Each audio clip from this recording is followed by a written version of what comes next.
Hello ഞാൻ ഉഷസ് വീഡിയോയിലേക്ക് എല്ലാവർക്കും ഒരിക്കൽ കൂടി സ്വാഗതം.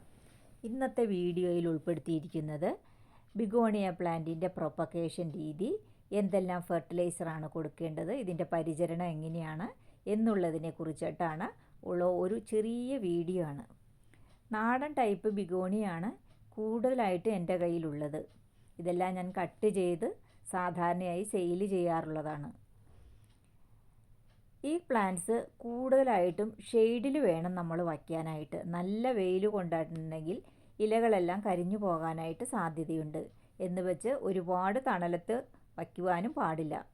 അത്യാവശ്യം ബ്രൈറ്റ് ലൈറ്റ് ഉള്ളിടത്ത് വേണം വയ്ക്കാൻ. അതായത് മരത്തിൻ്റെ താഴെയോ സൺഷെയ്ഡിൻ്റെ താഴെയോ വയ്ക്കാവുന്നതാണ്. നല്ല വെളിച്ചം ഉള്ളിടത്ത് വേണം വയ്ക്കാൻ. അല്ലെങ്കിൽ അതിൻ്റെ കളറൊന്നും നമുക്ക് തെളിഞ്ഞ് കിട്ടാറില്ല. നല്ല കളർ കിട്ടണമെങ്കിൽ അത്യാവശ്യം വെളിച്ചവും വേണം. എന്നാൽ നേരിട്ട് സൺലൈറ്റ് കിട്ടാനും പാടില്ല. അതുപോലെ തന്നെ മഴക്കാലത്ത് മഴ നേരിട്ട് കൊള്ളുന്നിടത്ത് വയ്ക്കുവാൻ പാടില്ല. പെട്ടെന്ന് തന്നെ ഇത് ചീഞ്ഞു പോകാനായിട്ട് സാധ്യതയുണ്ട്. ഞാൻ സാധാരണയായി ഇത് കട്ട് ചെയ്ത് തണലത്ത് വച്ചിട്ട് റൂട്ട് പിടിപ്പിച്ചിട്ടാണ് സെയിൽ ചെയ്യാറ്. നമ്മൾ കട്ട് ചെയ്ത് നട്ടു വച്ചതിന് ശേഷം കുറച്ച് വെള്ളം ഒഴിക്കണം. അതിനുശേഷം നമ്മൾ തണലത്ത് വേണം വയ്ക്കാനായിട്ട്. ഒരാഴ്ചയിൽ കഴിഞ്ഞതിന് ശേഷം മാത്രമേ വെള്ളം ഒഴിച്ചു കൊടുത്താൽ മതിയാവും. അത് നല്ല ഈർപ്പം നിലനിൽക്കണ കൊണ്ട് അധികം വെള്ളത്തിൻ്റെ ആവശ്യം വരുന്നില്ല. ഒരുപാട് വെള്ളം നമ്മൾ ഒഴിച്ചു കൊടുക്കുകയാണെങ്കിൽ പെട്ടെന്ന് തന്നെ ചീഞ്ഞു പോകാനായിട്ട് സാധ്യതയുണ്ട്. ഇതിന് അധികം വെള്ളമില്ലെങ്കിലും കുഴപ്പമില്ല, പെട്ടെന്ന് തന്നെ റൂട്ട് വരുന്നതാണ്. സ്റ്റെം കട്ട് ചെയ്തും ഇലകൾ കട്ട് ചെയ്തും നമുക്ക് തൈകൾ ഉണ്ടാക്കാനായിട്ട് പറ്റും. ഞാൻ സാധാരണ ഈ സ്റ്റെം കട്ട് ചെയ്താണ് വയ്ക്കാറ്. അതാവുമ്പോൾ പെട്ടെന്ന് തന്നെ നമുക്ക് സെയിൽ ചെയ്യാനും മറ്റും പറ്റും. അതാണ് നല്ലത്. ഇലകൾ കട്ട് ചെയ്ത് വെച്ചാൽ അത്യാവശ്യം സമയമെടുക്കും. നമ്മൾ പോട്ട് ചെയ്യുമ്പോൾ മണ്ണും കുറച്ച് ചകിരിച്ചോറും മണലുമാണ് ഉപയോഗിക്കേണ്ടത്. റൂട്ട് പിടിപ്പിക്കാൻ ഏറ്റവും നല്ലത് മണലാണ്. ഇപ്പോൾ മണൽ കിട്ടാനായിട്ട് വളരെ ബുദ്ധിമുട്ടാണ്. അതുകൊണ്ട് കുറച്ച് മണൽ അതിൽ ചേർക്കുന്നത് നല്ലതാണ്. മഴ പെയ്യുമ്പോൾ ഉണ്ടാവുന്ന ഒഴുകി വരുന്ന ആ മണലും മറ്റും ഈ മണ്ണിൻ്റെ കൂടെ ചേർത്ത് കുറച്ച് മണ്ണും കുറച്ച് ചകിരിച്ചോറും ഈ മണലും കൂടി ചേർത്ത് നമ്മൾ വയ്ക്കുന്നത് നല്ലതാണ്. റൂട്ട് പിടിച്ചതിന് ശേഷം നമ്മൾ വേറൊരു പോട്ടിലേക്ക് കുറച്ച് ചകിരിച്ചോറും ചാണകപ്പൊടിയും എല്ലുപൊടിയും വേപ്പും പിണ്ണാക്കും എല്ലാം കൂടി ചേർത്ത് നട്ടു കൊടുക്കുന്നതായിരിക്കും നല്ലത്. നമ്മൾ നടുമ്പോൾ സാഫ് എന്ന ഫംഗിസൈഡിൽ മുക്കിയിട്ട് വേണം നടാനായിട്ട്.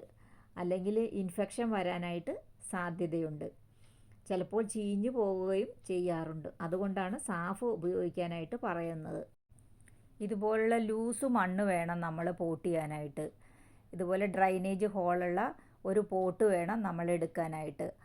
അതിൽ വെള്ളം വാർന്നു പോകാനായിട്ട് നമ്മൾ താഴെ ഇഷ്ടിക കഷ്ണം അല്ലെങ്കിൽ ഓടിൻ്റെ കഷ്ണങ്ങളോ എന്ത് വേണേലും ഇടാം. അതിന് കുറച്ച് കരിയിലയും കൂടി ഇടുന്നത് വളരെ നല്ലതാണ്. അതിന് ശേഷം മണ്ണിട്ട് നമ്മൾ നല്ല കൂന പോലെ വേണം പുതിയതായിട്ട് വരുന്ന ബിഗോണിയ നമ്മൾ നടാനായിട്ട്. ഞാൻ ഓൺലൈനായിട്ട് കുറച്ച് ബിഗോണിയ മേടിച്ചിരുന്നു. അത് നടുന്ന രീതിയാണ് ഇത്. ഇങ്ങനെയാണ് ഞാൻ നട്ടു വെച്ചത്. ഇതുപോലെ കൂന പോലെ കൂട്ടിയിട്ട് മണ്ണ് നന്നായിട്ട് ചേർത്ത് വെച്ച് അമർത്തി കൊടുക്കണം. അതിനുശേഷം നന്നായിട്ട് നനച്ചു കൊടുക്കണം. ഒരു പ്രാവശ്യം നനച്ചു കൊടുത്താൽ മതിയാവും. പിന്നെ ഒരാഴ്ചത്തേക്ക് നമ്മൾ നനയ്ക്കുകയേ വേണ്ട. തണലത്ത് വെച്ചാൽ മാത്രം മതിയാവും. ഇത് കപ്പലിൻ്റെ പിണ്ണാക്ക്. നമുക്ക് ലിക്വിഡായിട്ടുള്ള വളങ്ങളാണ് കൊടുക്കുന്നത് ഏറ്റവും നല്ലത്. ഈ കപ്പലിൻ്റെ പിണ്ണാക്ക് ഇത് നന്നായിട്ട് പൊടിച്ച് വെള്ളത്തിലിടണം. ഇതിപ്പോൾ ഞാൻ ഒരാഴ്ച പുളിപ്പിക്കാൻ വെച്ചതാണ്. ഒരാഴ്ച പുളിപ്പിക്കാൻ വെച്ച വെള്ളം നമ്മൾ തെളിയെടുത്ത് എല്ലാ ബിഗോണിയ ചെടിക്ക് ഒഴിക്കുന്നതായിരിക്കും നല്ലത്. അല്ലാതെയുള്ള വളങ്ങൾ ചേർക്കുമ്പോൾ ഇതിൻ്റെ വേരുകൾ വളരെ സോഫ്റ്റാണ്. അപ്പോഴത് ചീഞ്ഞു പോകാനായിട്ട് സാധ്യതയാണ്. അതുകൊണ്ടാണ് നമ്മൾ ലിക്വിഡ് രൂപത്തിലുള്ള വളങ്ങൾ കൊടുക്കാനായിട്ട് പറയുന്നത്. കോഴിക്കാഷ്ടം ഇതുപോലെ നമുക്ക് വെള്ളത്തിലിട്ട് വെച്ച് അതിൻ്റെ തെളി ഒഴിച്ചു കൊടുക്കാം. നല്ല വളമാണ്. ഞാൻ അങ്ങനെ ചെയ്യാറുണ്ട്. ഇത് കുറച്ച് മാത്രമേ ഉപയോഗിക്കാവുള്ളൂ. അതിൽ നല്ലവണ്ണം വെള്ളം ചേർത്തിട്ട് വേണം ഒഴിച്ചു കൊടുക്കാൻ. അല്ലെങ്കിൽ ഗുണത്തേക്കാളേറെ ദോഷമാണ് വരിക.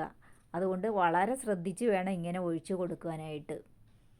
ഈ ഒരു വീഡിയോ നിങ്ങൾക്ക് ഇഷ്ടമായി എന്ന് വിചാരിക്കുന്നു. ഇഷ്ടമായെങ്കിൽ ഒന്ന് ലൈക്കും ഷെയറും സബ്സ്ക്രൈബും ചെയ്തൊന്ന് സപ്പോർട്ട് ചെയ്യണേ. പുതിയ വീഡിയോ ആയിട്ട് ഇനിയും വരാം. അതുവരേക്കും എല്ലാവർക്കും bye bye. Thank you for watching.